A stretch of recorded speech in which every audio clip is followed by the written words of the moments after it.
오늘 아침 일어나셔서 거울을 보실 때 어떤 마음이셨나요? 혹시 무언가 무겁고 답답한 마음으로 하루를 시작하지는 않으셨습니까? 요즘처럼 세상이 복잡하고 어려운 시절에는 누구나 마음이 편하지 않습니다. 자식들 걱정, 건강 걱정, 경제적 어려움, 그리고 나이가 들수록 커지는 외로움과 불안감. 이런 마음의 짐들이 어깨를 누르고 있지 않으십니까? 어떤 날은 아침에 눈을 뜨는 것조차 힘들고 무엇을 해도 마음이 편하지 않을 때가 있습니다. 그럴 때마다 우리는 어디서 위로를 찾아야 할까요? 누구에게 이 무거운 마음을 털어놓을 수 있을까요? 그런데 불자님들, 오늘 여러분께 정말 기쁜 소식을 전해드리고 싶습니다. 이미 2500여 년 전에 부처님께서 우리와 똑같은 고민을 하시며 살아가셨던 모든 중생들을 위해 마음이 편안해지는 지혜의 말씀을 남겨주셨습니다. 법구경을 비롯한 여러 경전에는 우리 마음을 평안하게 해주는 보석 같은 가르침들이 가득합니다. 오늘은 그 중에서도 특별히 우리의 마음을 편안하게 해주는 4가지 지혜의 말씀을 함께 나누고자 합니다. 첫 번째로는 우리 마음의 주인이 되는 법을 배우겠습니다. 두 번째로는 현재 이 순간에 머무는 평화를 얻는 방법을 알아보겠습니다. 세 번째로는 모든 것이 변한다는 진리를 받아들이는 지혜를 살펴보겠습니다. 마지막으로는 자비로운 마음으로 내면의 평화를 찾는 길을 함께 걷겠습니다. 이 4가지 가르침만 제대로 이해하고 실천하신다면 여러분의 마음은 분명히 지금보다 훨씬 편안해질 것입니다. 그럼 지금부터 함께 부처님의 지혜 속으로 들어가 보시겠습니다. 첫 번째로 우리 마음의 주인이 되는 법에 대해 말씀드리겠습니다. 법구경 첫 번째 개송에서 부처님께서는 이렇게 말씀하셨습니다. 마음은 모든 법의 근본이요. 마음이 주인이며 마음으로 만들어진다. 더러운 마음으로 말하고 행동하면 괴로움이 따라오기를 수레바퀴가 소발굽을 따름과 같고 깨끗한 마음으로 말하고 행동하면 즐거움이 따라오기를 그림자가 형체를 따름과 같다. 불자님들, 이 말씀의 깊은 의미를 한번 생각해 보십시오. 우리가 겪는 모든 괴로움과 즐거움이 다른 곳에서 오는 것이 아니라 바로 우리 마음에서 시작된다는 것입니다. 예를 들어보겠습니다. 똑같은 비 오는 날이라도 어떤 분은 우울하네. 빨래도 못 말리고 나가기도 싫어라고 하시지만 다른 분은 가뭄이 심했는데 단비가 내리네. 농작물들이 좋아하겠어라고 하십니다. 비는 똑같은 비인데 마음가짐에 따라 괴로움이 될 수도 있고 기쁨이 될 수도 있는 것입니다. 또 다른 예로 길을 가다가 누군가가 무뚝뚝하게 인사를 받아주지 않았다고 해봅시다. 마음의 주인이 되지 못한 사람은 저 사람이 나를 무시하네, 기분 나빠라고 하며 하루 종일 기분이 상해 있습니다. 하지만 마음의 주인이 된 사람은 저분도 무슨 어려운 일이 있나 보다. 내가 먼저 따뜻하게 인사해드려야지라고 생각합니다. 이것이 바로 마음의 주인이 되는 것입니다. 외부 상황에 마음이 끌려다니는 것이 아니라 내가 내 마음을 다스려서 어떤 상황에서도 평정을 유지하는 것입니다. 그렇다면 구체적으로 어떻게 마음의 주인이 될 수 있을까요? 먼저 매일 아침 일어나시면 잠깐 시간을 내어 마음 챙김 명상을 해보십시오. 눈을 감고 편안히 앉아서 자신의 호흡에 집중합니다. 들숨과 날숨을 관찰하면서 지금 이 순간 내 마음이 어떤 상태인가를 살펴보는 것입니다. 화가 나 있다면 내가 지금 화가 나 있구나라고 인정하고 불안하다면 지금 내 마음이 불안하구나라고 알아차리는 것입니다. 이렇게 자신의 마음 상태를 객관적으로 관찰하는 것이 마음의 주인이 되는 첫걸음입니다. 또한 하루 중에 감정이 올라올 때마다 잠깐 멈춰서 3번 깊게 숨을 쉬어 보십시오. 그리고 마음속으로 내가 내 마음의 주인이다. 나는 이 감정에 휘둘리지 않겠다라고 다짐하십시오. 조주선사의 어록에 이런 말씀이 있습니다. 마음이 경계에 따라 돌아가면 경계를 따라 망하고 경계가 마음을 따라 돌아가면 경계를 따라 깨닫는다. 이는 우리가 외부 상황에 따라 마음이 요동치면 괴로워지지만 우리가 마음을 다스려서 상황을 바라보면 그 상황도 우리를 깨우치는 스승이 된다는 뜻입니다. 불자님들, 여러분이 지금 겪고 계신 어려움도 마찬가지입니다. 그 어려움 자체가 문제가 아니라 그 어려움을 대하는 우리 마음이 문제인 경우가 많습니다. 마음의 주인이 되시면 같은 상황도 완전히 다르게 보이기 시작합니다. 두 번째로, 현재 이 순간에 머무는 평화를 얻는 방법에 대해 말씀드리겠습니다. 부처님께서는 중화암경에서 이렇게 말씀하셨습니다. 과거는 이미 가버렸고 미래는 아직 오지 않았다. 오직 현재의 이 순간을 분명히 보고 지혜롭게 수행하라. 오늘 해야 할 일을 내일로 미루지 말라. 불자님들, 우리가 마음이 불편한 이유 중 가장 큰 것이 무엇일까요?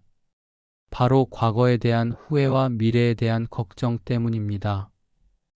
과거에 했던 실수들을 되돌아보며 그때 그렇게 하지 말걸, 왜 그런 선택을 했을까라며 자책하고 미래에 일어날지도 모르는 일들을 걱정하며 만약에 이런 일이 생기면 어떻게 하지, 저런 일이 일어나면 어떡하지라며 불안해합니다. 하지만 생각해 보십시오. 과거는 이미 지나간 일이라 아무리 후회해도 바꿀 수 없고 미래는 아직 일어나지 않은 일이라 지금 걱정한다고 해서 해결되는 것도 아닙니다. 정말 중요한 것은 바로 지금 이 순간입니다. 지금 이 순간에 온전히 머물 때 우리 마음에는 자연스럽게 평화가 찾아옵니다. 예를 들어보겠습니다. 어떤 할머니가 손자 걱정으로 밤잠을 이루지 못한다고 해봅시다. 손자가 직장을 구하지 못해서 우리 손자가 언제 취직할까? 나이만 먹어가는데 어떡하지라며 걱정이 가득합니다. 하지만 지금 이 순간을 보면 어떨까요? 손자는 건강하고 계속 노력하고 있고 할머니도 건강하게 손자를 응원할 수 있습니다. 미래의 불확실한 걱정보다는 지금 이 순간 손자에게 따뜻한 말, 한마디, 맛있는 음식 한 끼를 해주는 것이 훨씬 의미 있지 않을까요? 또 다른 예로 건강검진을 받고 결과를 기다리고 있는 상황을 생각해 봅시다. 결과가 나오기 전까지 만약 나쁜 결과가 나오면 어떡하지라며 걱정만 하고 있으면 그 시간이 모두 괴로움의 시간이 됩니다. 하지만 현재 순간에 집중하면 어떨까요? 지금 이 순간 나는 숨을 쉬고 있고 걸을 수 있고 생각할 수 있습니다. 지금 이 순간을 감사하며 받아들일 때 마음에는 평화가 찾아옵니다. 현재 순간에 머무는 구체적인 방법을 알려드리겠습니다. 첫 번째는 호흡 명상입니다. 하루에 몇 번이라도 좋으니 5분 정도 시간을 내어 자신의 호흡에만 집중해 보십시오. 들숨이 들어올 때 들어온다라고 알아차리고 날숨이 나갈 때 나간다라고 알아차립니다. 이때 다른 생각이 떠오르면 생각이 일어났다라고 알아차리고 다시 호흡으로 돌아오십시오. 두 번째는 걷기 명상입니다. 천천히 걸으면서 발바닥이 땅에 닿는 감각, 바람이 피부에 스치는 느낌, 주변의 소리들을 온전히 느끼며 걸어보십시오. 과거나 미래 생각이 아닌 지금 이 순간 걷고 있는 내 몸의 감각에만 집중하는 것입니다. 세 번째는 일상 속 마음 챙김입니다. 밥을 드실 때는 밥맛에만 집중하고 설거지를 하실 때는 그 일에만 집중하고 대화를 하실 때는 상대방의 말에만 온전히 집중하는 것입니다. 만행선사께서 말씀하시기를 지금 여기가 바로 극락이요, 이 순간이 바로 영원이다 라고 하셨습니다. 불자님들, 여러분이 찾고 계신 평화는 멀리 있는 것이 아닙니다. 바로 지금 이 순간 여러분이 숨 쉬고 있는 이 순간에 이미 평화가 있습니다. 과거의 후회와 미래의 걱정을 잠시 내려놓고 지금 이 순간을 온전히 받아들여 보십시오. 세 번째로 모든 것이 변한다는 진리를 받아들이는 지혜에 대해 말씀드리겠습니다. 부처님께서 열반에 드시기 전 마지막으로 남기신 말씀이 있습니다. 대반열반경에 기록된 모든 것은 변한다. 게으르지 말고 정진하라는 유훈입니다.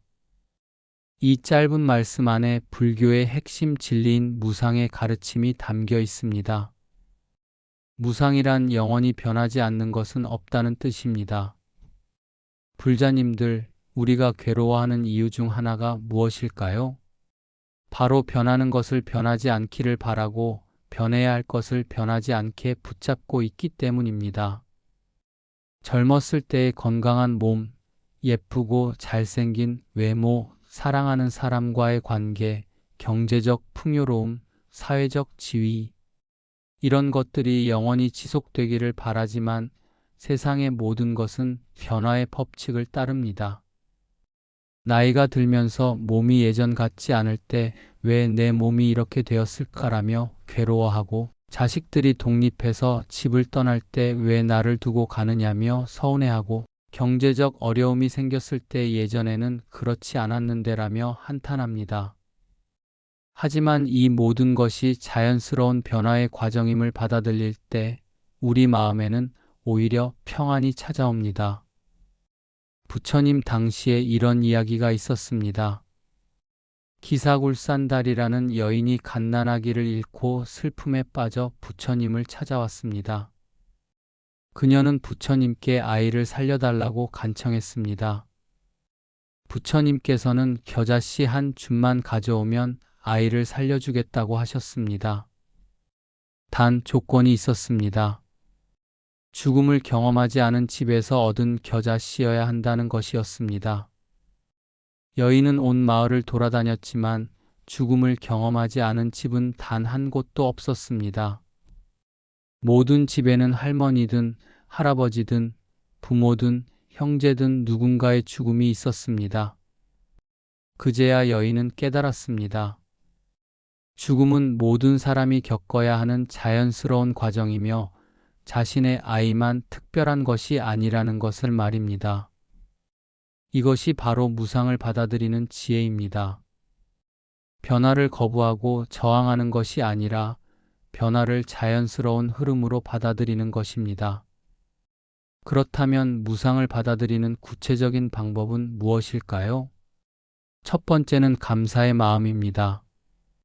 지금 가지고 있는 것들이 영원하지 않다는 것을 알기에 현재 가진 것들에 대해 더욱 깊이 감사할 수 있습니다.